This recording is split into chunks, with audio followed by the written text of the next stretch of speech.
Welcome back to our Barron Spotlight. Our guest here is Chipper Jones as we kind of go outside the box. And the reason we got him here, we love to talk about the potential of a Hall of Fame and who the greatest pitcher he ever faced and the greatest hitter. But this is it right here. And it looks like you and everybody thought real hard and long about the name. So let's start with the name ball player. Why not Chipper Jones, My Life in Baseball? It just became very simple, ball player. Why? I think ultimately the greatest compliment you can have someone talk about you or your career is to say that you were a ball player. There are people who play baseball, and then there are ball players. And that's what I always strove for.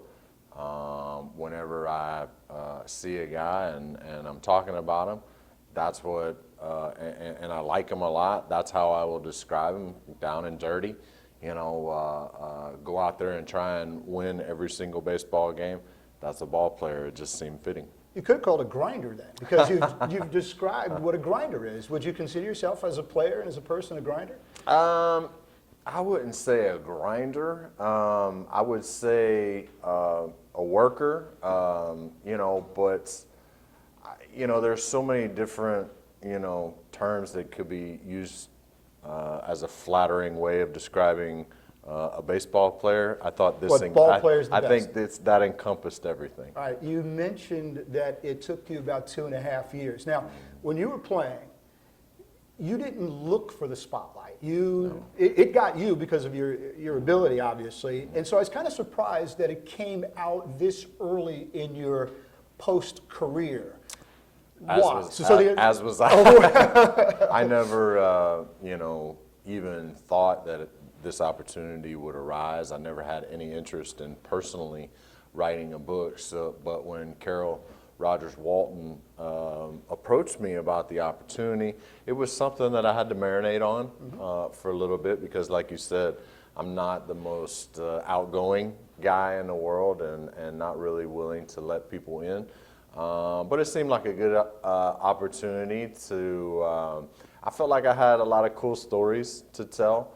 I could set the record straight in certain instances, and ultimately talk about one of my more favorite topics in life, and that's hitting a round ball with a round bat a lot. Is that more fun than hitting a doe, a deer, or a golf ball, or are there other things that you do? Hunting is more therapeutic for me, from the standpoint of harvesting an animal is secondary, but getting out into nature, climbing a tree, kind of recharging the batteries after playing 200 games a year. You got to turn the cell phones off, turn the TVs off, and some of my most important decisions are made about 20 foot up a tree. Wouldn't you want to be a little bug or have a little camera, a little cell phone, and see what is going on inside that guy's head? Right? We're talking with Chipper Jones in the South Atlantic part of the United States. I don't know if there's ever been a more popular athlete and a more popular person. In the book, you talk a tremendous amount about your parents. Tell me about your parents. They've been married going on 48 years in June. I consider myself very lucky to, especially in a day and age where there's so many single parent families and homes, that here I am, 45, going on 45 years old, and my parents are still together, still as big a part of my life as they ever have been. We live about 5 minutes apart. My mom and dad, I play golf and eat dinner with them a couple times a week, but those early years, and it was not an overbearing parental existence for them. They were just matter of fact, very discipline oriented.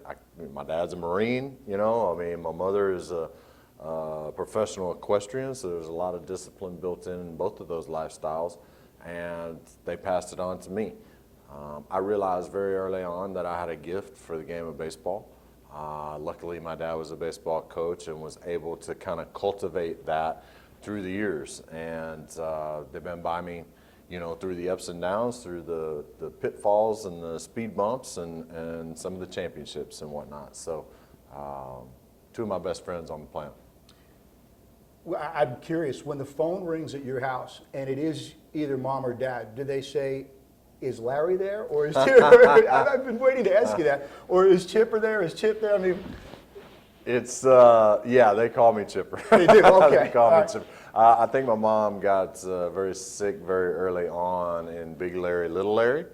Oh, okay. So Dad is Larry as well. Dad is Okay. Larry. I'm a junior, and everybody said I was a chip off the old block when I was growing up, and it just kind of took off from there. We got that out of the way.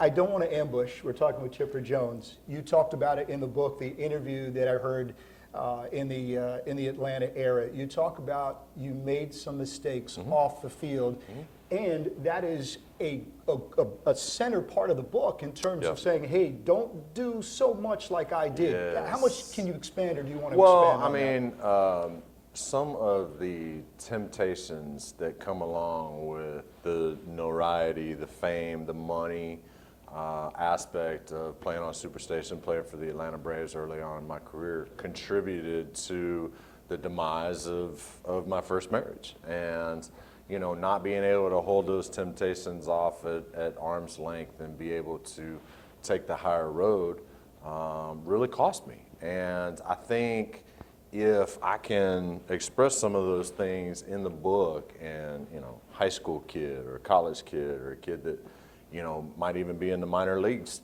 here at the AA level could read that and really you know learn from some of my mistakes, then not only is it a book that could entertain you with stories, but it also has a message and a purpose, a good purpose. And I wanted to get those across because I'm not proud of the mistakes I made, whether it was infidelities or lying or how I was living my life in general.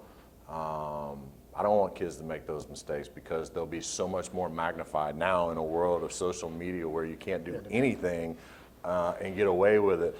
Back in the day, you probably could, but nowadays you're not going to be able to, and I just don't want kids to have to go through some of the things that I went through.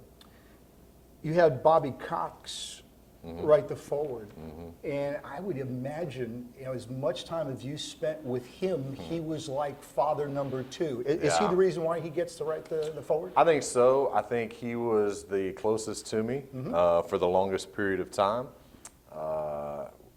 You know, with my time with the Atlanta Braves, he drafted me, #1 in the country in 1990 when he was general manager, and then moved down into the dugout when John Schuerholz got there. So I thought it was pretty fitting. You know, I've often compared Bobby to that favorite grandpa. Okay. You know, you got the one grandpa who's stern and by the book, very discipline oriented, and then you got that one grandpa that every time you shake his hand, he slips you a 20. And Bobby's that slip you a 20 kind of guy. It might not be a $20 bill, but it could be a nugget of information. It could be a story that stays with you for a long time. So he's a very special man to me. I promised a lot of people I wouldn't take a whole lot of time. Let me try to rapid fire a couple of things. The World Series ring and the winning of the ring.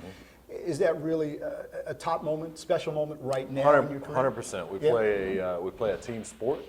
I think anything individually should, you know, kind of comes after, you know, what the team's goals are. So ultimately, we set out around Valentine's Day of every year to be the last team standing. We did it once. That's one more than a lot of other teams in the game. So we're pretty happy with that one. David Justice, your favorite teammate. Why? I just clicked with David. Our personalities meshed. He took me under his wing early on and showed me the ropes, and I'm forever grateful to him for that. Dansby Swanson, the next Chipper Jones. What do you know about him? I think it's an unfair label, but certainly capable. You know, I think we're different kind of players.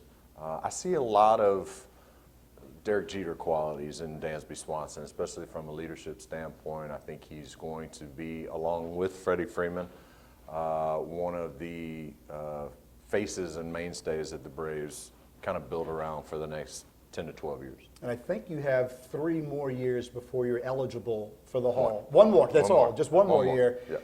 Honest now, and you've been very honest through the book and through this interview. How much do you think about that, and how much do you not think about it? I never think about it, quite No, honestly. you're not being honest. I don't. I don't. My motto in life is not to worry about things you can't control. What I could control was the resume that I put up. I spent 19 years doing it. I'm done now. Now it's up to the experts to figure out if I'm Hall worthy. I never played the game for a number or an accolade. I played the game because I wanted to play baseball at its highest level against the best players in the world and see how myself and my team stack up. That was it. And so now it's in somebody else's hands. Chipper Jones, who says he doesn't think about the Hall of Fame. One more thing here. I got to get my prop here. All right. And this is also a compliment to you. Back in 1992, and I was with the Barons in this 20-year-old, skinny, tall, futuristic shortstop. And it's right here. I got to show. Let me see if the camera can get a shot of that. And he's batting third. Okay. I'll give Mike a chance to focus in on that.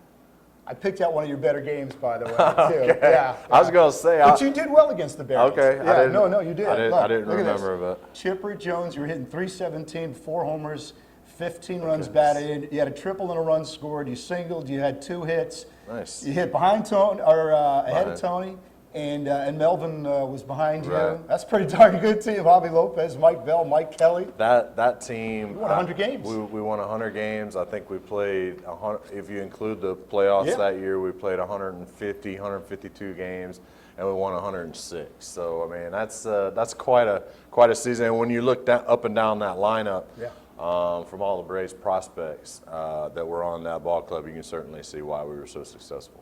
And he came up and he did the post-game show, and I was this moment. I was like, "Hey, man, Chipper Jones, you guys heard of him? You got a baseball card yet?" Yeah. It's been an absolute pleasure. I hope you enjoy your stay here in Birmingham. Sure. Thank you for stopping by. One final thing, because Emily and Jake, they would appreciate it too. Let's sell this thing, man. Sell it. Why am I buying it? How much does it cost? Where can I get it? Oh, that's a good question. You're going to have to talk to the publicist about that. All I know is that I think people will enjoy this book. There's a lot of cool stories from the dugout, from the clubhouse, from interactions between Bobby Cox and umpires and favorite players, favorite at bats, and obviously, as we talked about, some of the pitfalls and whatnot that come along with fame and money. Right. So hope everybody enjoys it. Get it. And in the Twitter account, Real CJ10. Real CJ10. We'll wrap things up here. You can see this interview, all of the other interviews that we do all summer long. Just go to Barons.com.